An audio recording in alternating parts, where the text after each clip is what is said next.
ঘুমায় আসে নাই তা যার জন্য বারবার ধৈর্যহারা হয়েছেন, আপনারা সবাই চুপ করে কথাগুলো শুনুন। সবাই আপনাদের সম্মুখে বাতিলের বিরুদ্ধে বলিষ্ঠ কণ্ঠস্বর হযরত মাওলানা রফিকুল ইসলাম মাদানী, হযরত মাওলানা রফিকুল ইসলাম মাদানী।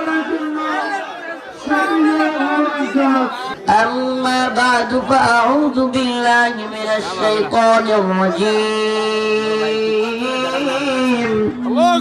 بسم الله الرحمن الرحيم.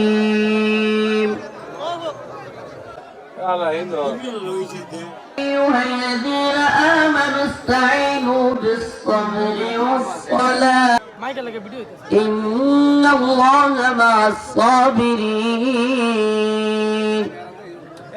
ولا تقولوا لمن يقتل في سبيل الله أموات بل أحياء